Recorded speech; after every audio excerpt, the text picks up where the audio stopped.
Hey everyone, this is Andrew Pika of the Needham band. I'm the drummer, among other things. And right now we're at Moody Bible Institute in Chicago. We're about to do a concert, alumni concert for our bass player John.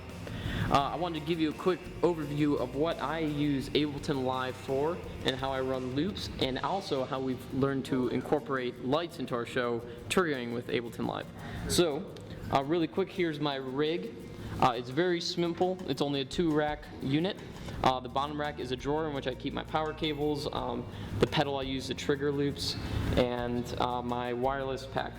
In the back, I have my MBox 2 Pro, and then 3 DIs. All of this is just Velcroed down. I did it myself, and then inside, if you were to look, I handmade some 1/4-inch cables that are just the right length to hop from the DI boxes to the MBox.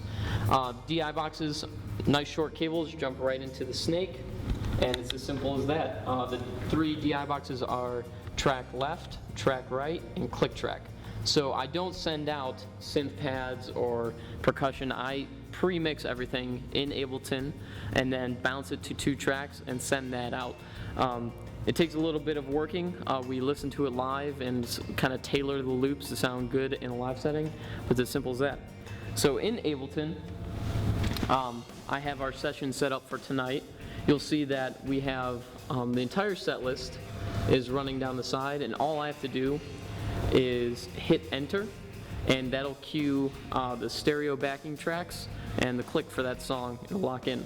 So I have cues, which are coming out the click. I have stereo backing tracks, which are coming out left and right. I have rehearsal one, which you'll notice is muted because we don't use that during rehearsal. Backing vocals, which are coming out with the backing tracks. Those are kind of pre-mixed as well, depending on the song. And then you'll see over here, we have 2 strips called banks and presets. What these are lights. So you'll look around, we've kind of developed a small lighting rig with 2 trees and then 3 of these color strips. So we have 2 small ones flanking the side of the stage and one that sits right behind me on the drums. And what I use is this little guy called DMXs. And we picked this guy up. It costs about $250. And what it is it's a digital lighting board.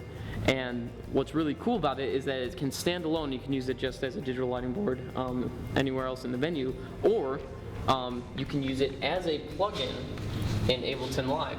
And so I have a return track in Ableton Live called DMXs, in which the plugin on it is called DMXs. And so you can open it up, and you'll see that we have a digital lighting board.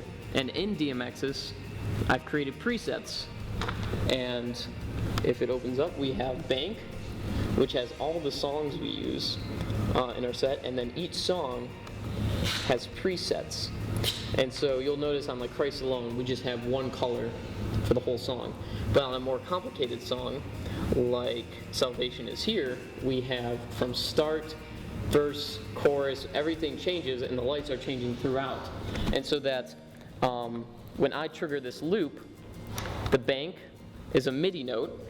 It starts at minus C2 is what it's called. So the end of the bottom of the MIDI staff down here. So the bank, so that first MIDI note triggers the bank that is going to be selected. So it basically chooses a song, and then the preset selects what part of the song. So the bank is just 1 MIDI note that is triggered at the very start of the song that says, hey, lights, this is what song we're doing. And then the presets I mapped out throughout the entire song, because we're locked into a click, will change at verse, chorus throughout the song, and the lights will be triggered at that time. So a quick example would be Salvation Is Here right now. It starts off really low. You can hear the backing track as I cue it. But when I hit it, the lights will change for the intro, and as it grows, the lights will change. So here we go. Here's the intro. So it starts off nice and low, blue. This is the intro. The drums are kind of coming 1, 2, 3. Drums are kind of coming right here. The lights come up. And the intro is finished in 1, 2, 3, 4. verse, and the lights change again. So the entire song will go through that. We have the whole bridge in which it gets really dark and stuff like that. But yeah, that's how I use DMXs and trigger lights using MIDI. You know, message me. Hopefully I'll create a video that shows you a little more in depth how I do the MIDI notes and do the presets. But once again, I'm Andrew Pica, drummer for the Andy Needham Band. Feel free to message me, comment, subscribe, and I'd love to help you out and figure out how you could do this with your church or your worship band. Thanks.